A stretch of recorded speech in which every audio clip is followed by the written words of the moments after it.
Good morning, ma'am. Korean lokpagi video ngatang jengminasi.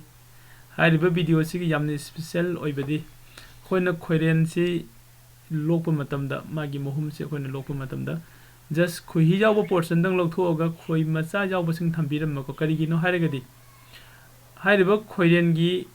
macha singse sisina amuk mapi ola kanda haidi Korean gi masing se hena chu jamkhal hanbako aduga next time da su koina hariba mafam se sangaga koi hi khaktangi portion amuk lokthoga koi hi amuk lobo yabagi adumba khudong sabado Korean da semaga thambani ko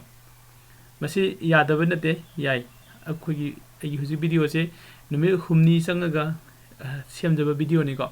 ahanbada khoi Korean lokpagi adui matungda nasagi Korean gi makon se loina thugairaga khoi hi yawa portion se lokthoga aduga thanamba aduga next day da yimu jengma chale aduga ngasi early morning da chalaga jeng kanda khogi Korean nasagi leihoba mayam da loina punchillaga magi khoina khoi hi yawa portion kakthak khiba portion se fill up tawba hahore ko adu video sida khoi punna jengmina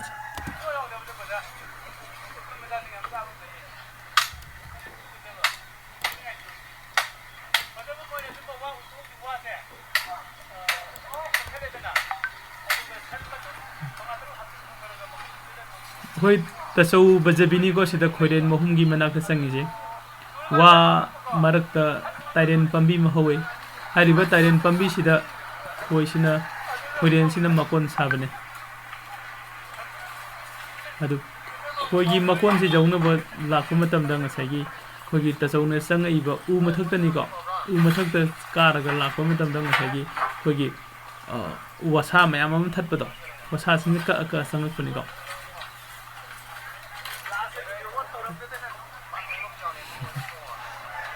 jengse kita sojok sile ko sida mai kana pusila ise mai khu Korean se tasawna tawrise Korean se yari makhagi khoi singje sidana bo khonai ko Korean mapi singje sidana bo khonai yari khagi ngahaktang gi khoi hi lawna ba khona ba matam sida Korean singje paithok khina ba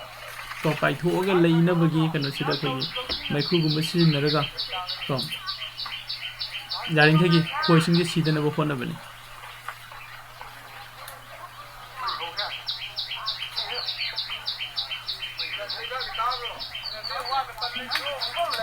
sigi makhagi portion side agi mouse point leiba side jing view Korean singje kedogena amaga samjinaraga leise loina ko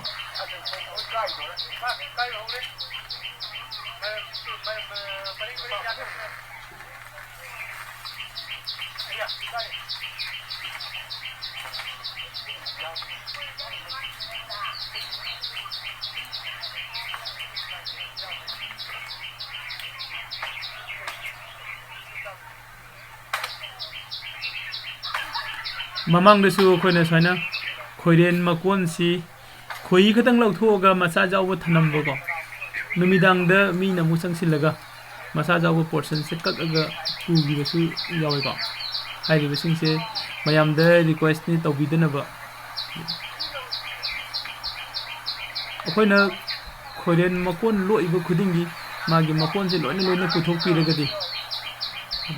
Korean gi masing se adi hengal lakpada kitang tapthaba sai ko magi Korean gi su mai worker mayam ma yauri queen yauri ko hari bo worker mayam se worker se masing jambe ma khai gi moina khoi hi purakpagi khagi kana se thak suba ngambagi sangje hengal lakti ni tra mi masing jamagadi worker masing jamagadi khoi hi marang kaina ko jamna thuna athubu matam da khoina again amu mathang na su lobo yabagi khudong sabado lai ko aduna khoi yaring khai Korean lokpi bai sin naw sin su khoi yawa portion dang kakpi raga masa jawba portion sin je thambiramagadi ko hena better oigani hajani ko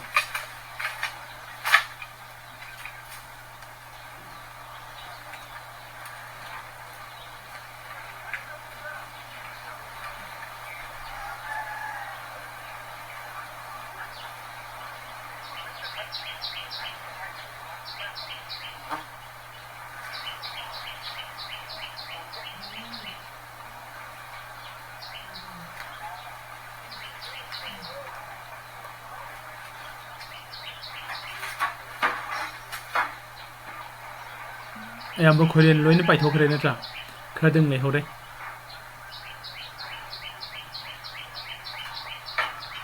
ꯁꯤꯗ ꯑꯩꯈꯣꯏ ꯇꯁꯧꯅ ꯌꯥꯜꯂꯛꯏꯕ ꯑꯩꯈꯣꯏꯒꯤ ꯇꯤꯟ ꯊꯥꯎ ꯍꯥꯞꯄꯒꯤ ꯇꯤꯟꯁꯦ ꯑꯩꯈꯣꯏ ꯆꯨꯍꯤ ꯍꯥꯞꯄꯒꯤ ꯇꯤꯟ ꯀꯣ ꯁꯤꯁꯤꯗ ꯉꯁꯥꯏꯒꯤ ꯑꯩꯈꯣꯏꯒꯤ ꯈꯣꯏꯍꯤ ꯌꯥꯎꯕ ꯄꯣꯔꯁꯟꯁꯦ ꯀꯛꯑꯒ ꯍꯥꯞꯆꯤꯟꯗꯣꯏꯅꯤꯀꯣ ꯑꯩꯈꯣꯏ ꯇꯁꯧ ꯂꯩꯁꯦ ꯎ ꯃꯊꯛꯇꯅꯤ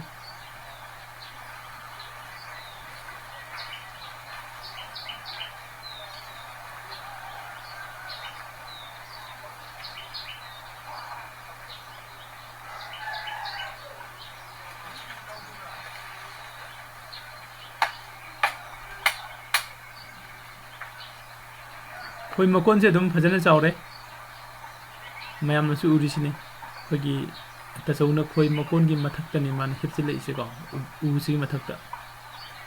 ꯑꯗꯨꯕꯨ ꯃꯃꯥꯡꯗ ꯑꯩꯉꯣꯟꯗ ꯆꯤꯛꯈꯤꯕ ꯈꯣꯏꯔꯦꯟꯒꯤ ꯃꯣꯏꯒꯤ ꯈꯣꯏ ꯃꯍꯨꯝꯗꯣ ꯑꯗꯨꯗꯤ ꯁꯤꯒꯤ 3 times ꯃꯨꯛꯅꯤ ꯆꯥꯎꯔꯤꯁꯦ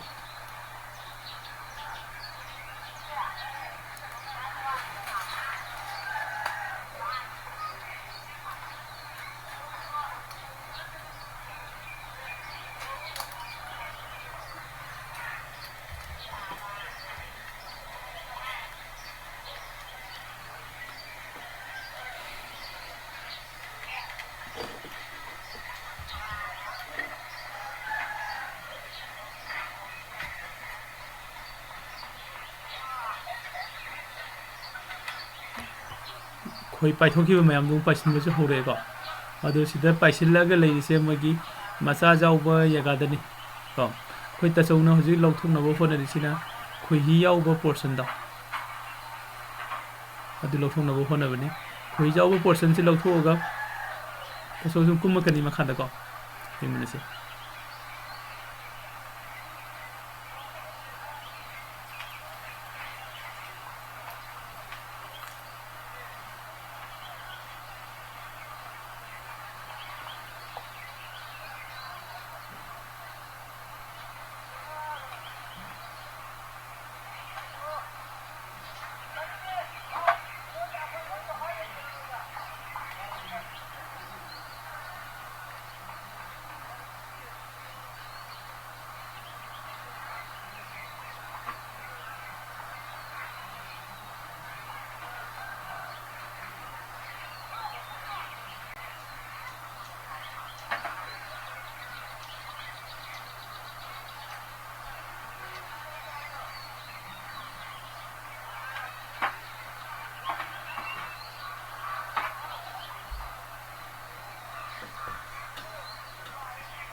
ꯈꯣꯏꯍꯤ ꯌꯥꯎꯔꯝꯕ ꯄꯣꯔꯁꯟꯗꯤ ꯌꯥꯝꯗꯦꯀꯣ ꯃꯌꯥꯝ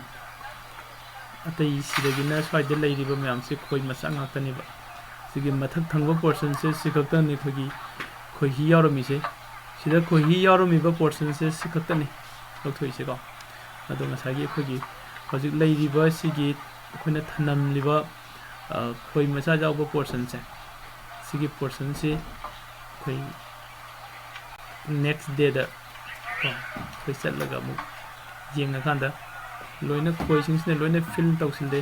अदुगो हजिसे स्वाइगी हांगिबा जगासे मै अमुक खोइरा साजिन्नबसु होनदिको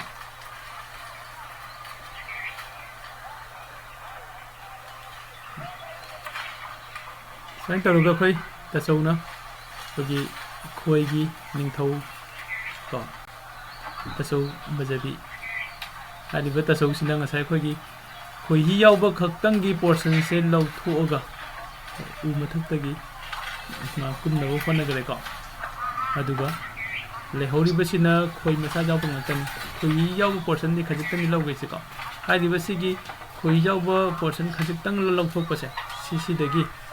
सिदगी लौथोइबा केनोसे खोइ से लिटर अनि मुकी सांग अदुम फंगिको अदो सिना खोगी मॉर्निंग दा ngasai morning angan bada ina chatlaga namubani ko soidani khoi jawa portion lokthok khari se ko khoi jawa portion se sida lokthok khibane adu hoji khoi sing do loina mak leidi ko magi sida lehoba masa mayam du mapi loina olak tuini ko adu mayam da ina haijening ba akoina khoiren lokpa matam da yari makhai gi khoi jawa portion dang lokthora aga khoi jawa khogi khoi masa jawa keno singje thambiramagadi ko hena khoida keno si खोई करीबा खोई मसिंग हेनगलकपदसु हेना better ओइगने खलेगो साइदलो सिनजगे अदुगा next मुजेंग मिनसे Masai खोइना लोखिबा खोइदुनि सिदा लैसेगो open मरक्तनी खोइना खितंग साउना येंगे हारेगसु Said खर साउन फंगन